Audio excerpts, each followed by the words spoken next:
everybody, this is D Hunter, bringing another action figure review. Today, we're going to look at the McFarlane DC Multiverse, Arkham City, Batman, and Solomon Grundy 2-pack. This is an Amazon exclusive gold label, and they're both in sort of their detective mode vision. So let's take a look at the package. As you can see at the top, this is part of the gold label collection. A gold label figure is simply a retailer exclusive. Whether it be Target or Walmart, this particular gold label is an Amazon exclusive. Ages 12 plus. DC Multiverse, Batman, and Solomon Grundy. Here they are in the package. Looks like we have a collector's card for both of them, display stand, and then Batman's grapnel launcher on one side of the pack. Batman and Solomon Grundy from Arkham City. Other side, Batman and Solomon Grundy. At the bottom, there's their barcode, if that helps anybody. And at the back, here's a poster from Arkham City from way back in the day. So with no further ado, let's open them up. And of course, I did get two of these figure sets, one of which to open and enjoy, the other one to keep unopened in my complete Batman and related unopened action figure collection. Alright, now that these figures out of the package, here they are with all their accessories laid out. Both the figures come with a display stand and a collector's card. Grundy has no traditional accessories, and Batman has his grapnel launcher. In this video, we're going to take a look at each of the figures individually. We'll check out their accessories, height, and articulation, and we'll compare them with a bunch of other relevant action figures. Let's go and start off with Batman, and then we'll get to Grundy. Before we look at Batman, let's check out some of their non-traditional accessories. Both the figures come with a McFarlane display stand. It's the same display stand we've seen countless times before. It's a black circle, and it says DC on the bottom. And here are their collector's cards. As you can see, we have Batman using his detective mode vision, Batman from Arkham City. On the back, there is a description. If you want to read that, pause now. And then we have Grundy's collector's card, Grundy from Arkham City.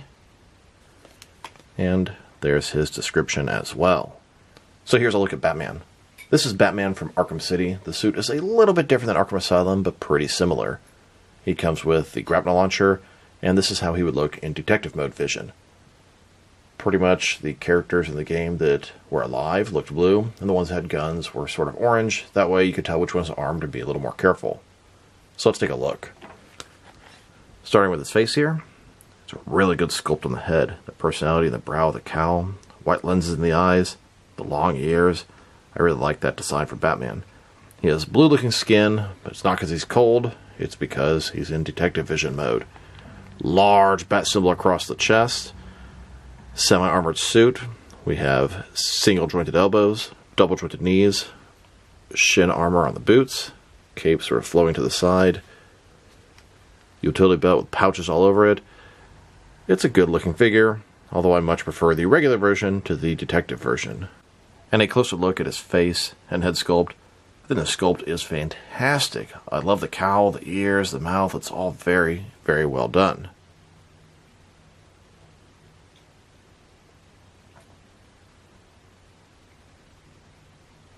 Here's a look at his grapnel launcher. The grapnel launcher is used quite a bit in the game. It has a 3-pronged hook in the end, and you can see this sort of thing here where all the line is going to wrap up. Now the grapnel launcher and the remote claw look pretty much exactly the same in the game, but the remote claw is quite a bit larger. Here's Batman holding and getting ready to use this grapnel launcher. Now I wanted to check out the differences and similarities between this detective mode Arkham City Batman and the regular release. And it's 100% the same figure, same sculpt, same articulation, different paint job. So let's take a look. Starting with their heads, I prefer the one that has a regular paint job because it looks normal. But the blue one looks pretty cool as well. That's definitely how he looked in detective mode. And if you wanted to, you could have him fighting Mr. Freeze, getting frozen, and that's what he ends up like. Main differences, this one has blue and sort of a blue-gray for the suit. This one has black and gray. Even the belt, instead of being sort of yellow or faded gold, sort of light blue like the rest of his suit. Same armor, same legs, same cape, different paint job. So we now have 3 different versions of the Arkham City Batman. On the left, we have the sort of black and white version, which is from promotional posters. The middle, the blue one, detective mode vision. And on the right, the standard version. There are now 6 Batman figures that utilize this base body. 3 from Arkham City, 3 from Arkham Asylum, McFarlane actually utilized some parts from the Arkham Asylum Batman that are not accurate to the Arkham City Batman.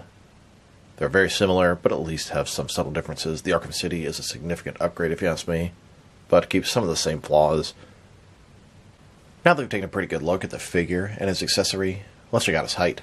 From bottom to the top of his head, standing about 6.9 inches tall, which can translate to 17.5 centimeters. And if you go to the top of the ears, about 7.2 inches tall. And for his articulation, starting with his head, of course, it can rotate side to side. He can look up and down a pretty good amount. Can tilt his head at least a little bit from side to side. Shoulders on a ball joint goes up about 90 degrees, up, down, around. He does have that butterfly ring between his shoulder and chest, increasing the range of motion, but more importantly, covering the giant gap that would be there. Bicep cut. Single jointed elbow goes in a little bit less than 90 degrees. His wrist can rotate, and it is hinged as well. Ball joint his torso, rotate around, forward and back. Another one in his waist, rotate around, forward and back, not much. Between the two, pretty good range of motion. You get more out of the torso than the waist on this guy. Legs completely does the splits, McFarlane style hip joints. Rotation is pretty much non-existent. Legs go forward, really not very much. They kind of got to go to the side, then they'll go forward. But traditional gets blocked like that. Bend them a little bit, then they go up. Double jointed knees and his ankles. Forward and back, rotate, tilt, rock, and of course, toe articulation. Here's this Detective Mode Batman, next to McFarlane's regular Arkham Asylum Batman, Arkham City Batman, and Arkham Knight Batman. They still haven't done the Arkham Origins Batman, or Suicide Squad Batman, etc., all the VR games. I expect eventually to at least get the Origins version. Here's a look at McFarlane's Arkham City Detective Mode Batman, next to DC Direct's Arkham City Detective Mode Batman. Both really cool figures. I think DC Direct might be a little bit more accurate, but I think McFarlane looks a bit cooler. Here he is, next to a couple of DC Direct Arkham City Batman figures. On the left, the regular release. On the right, the quote-unquote super articulated version. Then, with some DC Direct Batman figures from each of the 4 games. Arkham Asylum, Arkham City, Arkham Origins, and Arkham Knight. I can't wait for McFarlane to do an Arkham Origins Batman. And now, next to a couple of Mattel Arkham City Batman figures. And Mattel never did an Arkham Asylum or Arkham Knight Batman, at least not in this scale. But here they are next to the Arkham City and Arkham Origins Batman figures by Mattel. Here's Batman on a rooftop in Arkham City, overlooking the entire thing, planning his next move. Here's Batman taking on a bunch of orange jumpsuit Arkham City inmates. In the game, the map was full of these guys. Here's Batman in the museum, taking on Penguin and his gang. Here's Batman taking on a properly scaled Solomon Grundy. That's something you won't get from McFarlane. Then, Batman approaching Ra's al Ghul with his elite guards around him. And here, taking on the Joker and his gang, we have some tightened up Joker thugs, all kind of henchmen, ready to take down the Bat. And here's Batman taking on Clayface, just like in the final boss fight in the game. Now let's look at Solomon Grundy. This is a very interesting repaint of a figure. It's done in detective mode, and it's a sort of a cash grab with the sculpt. But it does look pretty cool. Now, an interesting thing about this guy is, it is accurate to the game. In detective mode, you saw Solomon Grundy sort of sitting there, covered in orange. That was the color. But usually, opponents or enemies are only orange if they have guns. Solomon Grundy's an exception here. Originally, he was a Build-A-Figure in the Arkham City wave, and they released 2 different versions of Grundy, and this is now the 3rd. So let's take a look. Starting with his face here, you can sort of see the internal skeleton, but it's on the outside. I thought it would have been really cool if they put a skeleton inside this guy and made that look, but they would require them completely modifying the sculpt. As it is, it still looks cool, but it's just a skeleton painted on the outside. You can see his face here. He's a zombie. He's undead. Whatever he is. Pretty creepy. It's semi-transparent orange plastic except for the skeletons painted on the front. You can see the skeleton all down the arms and legs, etc., even on the feet. He has texturing on his jacket, his pants, but you can't see it that well when it's all done this one color. Single jointed elbow, single jointed knees. I do wonder if the figure pops. Yep, sure does pop apart just like the original Build-A-Figure. But it is a cool release. And a closer look at his face and head sculpt. It's a weird variant, but it looks pretty cool. I like it. I do prefer the original one because you can use that solid Grundy a little bit more all-purpose scenarios. But this does look cool. Gotta give him props for that. And it is accurate to the game as far as this is how he looked in detective mode.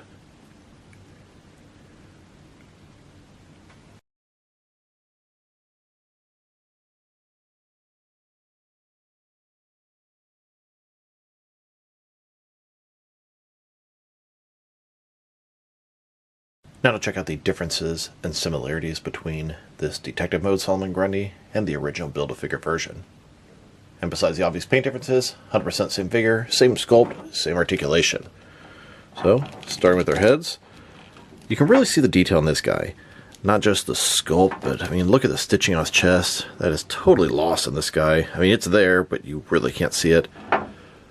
His face, the yellow eyes, the hair, the texturing on his jacket and his pants. Like I said, you really can't even tell he has that rip on his knee. It's just all lost with this weird paint job, which is cool, but this is even cooler. Now, the biggest complaint about this guy is his size. This guy was grossly undersized.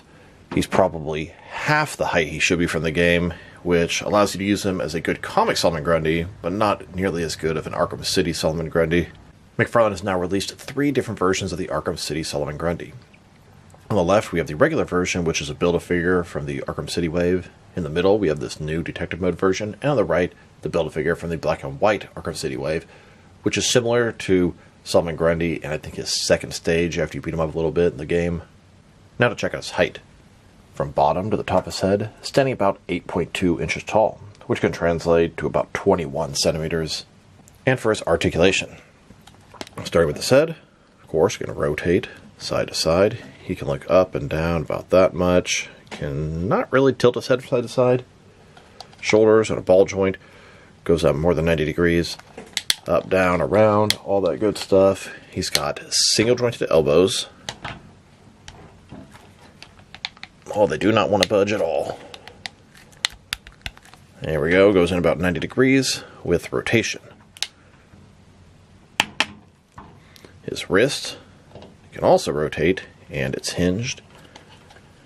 His torso is one solid piece. He's got a ball joint in his waist. Rotate around, forward and back. Legs. Completely does the splits. Not, well, I guess they are typical McFarlane joints, just look a little bit different inside there.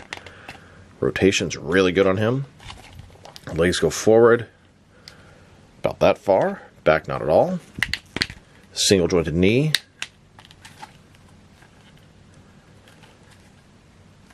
And it does have rotation, although I'm not getting very much out of that. And his ankle. Forward and back. Tilt, rock. And toe articulation. And just to give you an idea of how undersized the Solomon Grundy is, here he is next to the DC Direct version, which is pretty much properly sized. He's about twice as tall.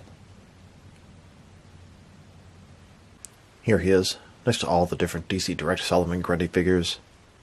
Then, next to all of my Mattel Solomon Grundy figures. I wouldn't mind having the Justice League Unlimited version, but that guy's very rare and expensive nowadays. And now, here he is with a couple of Hasbro Marvel Legends Grey Hulk figures. I think these guys work great for Solomon Grundy fill-ins. We have the basic version, no shirt, and then the sort of gangster version of Solomon Grundy. Here are all the different Solomon Grundy figures I have in my collection. I believe I have all of them by Mattel and DC Direct and McFarlane, except the Justice League Unlimited version. Here's Grundy in another setting, sort of a castle or dungeon type setting. Very appropriate for Grundy. Here's Solomon Grundy, chained up on a wall. He's held there below the Penguin's base in the Museum of Gotham. Here's Penguin approaching his new prized possession. He inherited this giant zombie monster with his property of the museum. Penguin keeps jabbing Grundy with his umbrella. He's trying to piss him off, keep him angry, keep him brutal and ruthless. Later on, during the events of the game, Batman ends up falling through the ceiling. He lands next to Solomon Grundy and is shocked at what he finds. Grundy breaks free and starts to attack this Batman. He's got these chains with these giant balls at him, these swings toward Batman. A closer look at Grundy reaching toward Batman. And after Batman takes out Grundy, he still has to deal with a pissed off Penguin with a rocket launcher. Not to mention Joker, Hugo Strange, and Ra's al Ghul. And here's a look at Batman facing off with Solomon Grundy, both in detective mode. Now let's check out McFarlane's entire Arkham collection. Here are all the figures they've done from Arkham Asylum: Titan Joker, Killer Croc, Batman, and a regular Joker. And here's McFarlane's entire Arkham City collection. Nice little roster going on with Catwoman, Ra's al Ghul, Penguin, Riddler, Joker, Batman, and Solomon Grundy. There are tons more characters they can make from Arkham City, and I hope they do them all. McFarlane has only done one figure from Arkham Origins. That's Deathstroke, and I welcome anything they will make from that game, starting off with Batman. And finally, here's their entire Arkham Knight collection. We have the Arkham Knight, Batman, Scarecrow, and Red Hood. Once again, I would love anything else they can give us from any of these games. I'm really surprised they didn't make any figures from Suicide Squad Kills the Justice League. I know that game didn't do very well, but the figures would have been great. Now let's check them out, next to some other recently released McFarlane DC Multiverse figures. Here they are, next to the Series 8 Collector's Edition figures, at least the ones that I have so far. I've got 3 out of 12. We have the regular version of Lightning Lad, and the Platinum versions of Simon Baugh's Green Lantern and Grid. I'm still looking for the Platinum version of Lightning Lad, the regular version of Simon Baugh's, the regular version of Grid, both the regular and Platinum versions of Mr. Terrific, Chris Reeve's Superman, and Geoforce. If anybody has a lead on where I'm able to get one for a reasonable price, or can possibly help me out, please drop me a line in the comments below. It is much appreciated. Here's his Arkham City 2-pack, next to the Amazon exclusive gold label Shazam and Freddie Freeman 2-pack. And here they are, next to the Walmart exclusive gold label Action Comics Superman and Hal Jordan Green Lantern. Then, next to the third digital wave, Earth 2 Robin and Silver Age Joker, there was a platinum of the Silver Age Joker in a black tux, and a platinum Speed Force Flash in this wave. If anyone can help me out, you know what to do. And now, next to the Amazon exclusive glow-in-the-dark Arkham Asylum Killer Croc, here's this 2-pack next to the Target exclusive Sinestro in Parallax Armor and Commander Steel. And here they are, next to the most recent Jokerized wave, Hush, Harley Quinn, and the Last Night on Earth Batman. Then, with the most recent wave of Page Punchers, both the regular and Platinum Chase variants of the Rebirth Deathstroke and the Damian Wayne Robin. And now, with the most recent Platinum wave, the Question, Shining Knight, and Effigy. And finally, next to the Rebirth Cyborg and the Dawn of the DC Red Hood. Now let's check them out, next to some action figures from different various companies, so we can see how they fit in both scale and style-wise, in case you don't know which lines you can mix them with. Since they're McFarlane toys, they're typically the 7-inch scale. Even though Grundy's a little bit larger, they're still 7-inch scale figures. I'm going to start off my comparisons with some of the larger action figure lines I collect, and work my smaller. But first, let's check them out next to some other McFarlane Toys brothers. In front of you are 5 different action figure lines, all from McFarlane Toys, all 7-inch scale, and now, with some Jack-specific wrestling figures, and some Diamond Select toys.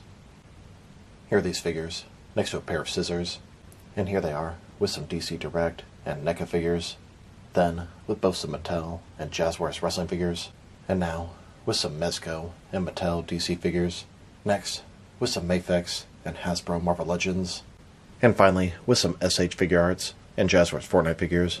So overall, it's a pretty cool 2-pack, but I'm not going to sugarcoat it. It is definitely unnecessary.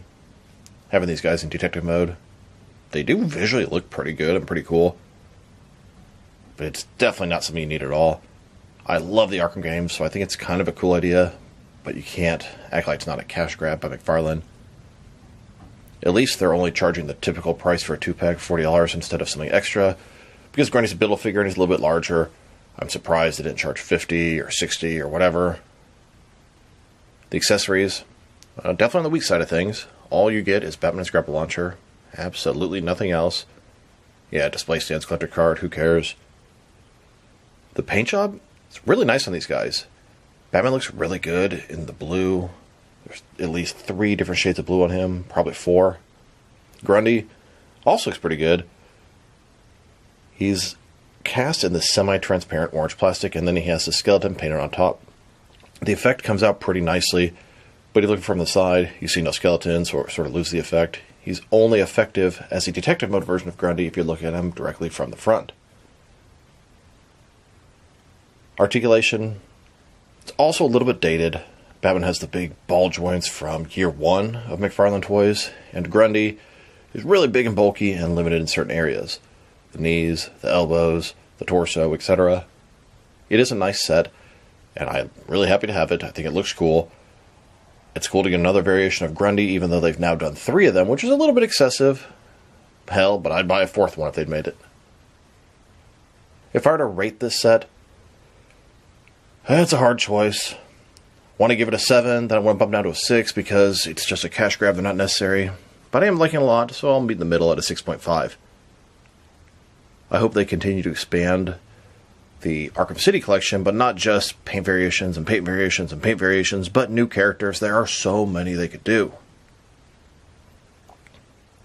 So this is D Hunter. Thank you guys for watching this video. If you liked the video, press like below. If you have anything you want to say about the video, add to the comment section. If you want to see additional action figure reviews from me, press subscribe. I do appreciate when you do that. Once again, this is D Hunter. Thank you for watching this video, and I'll talk to you guys real soon.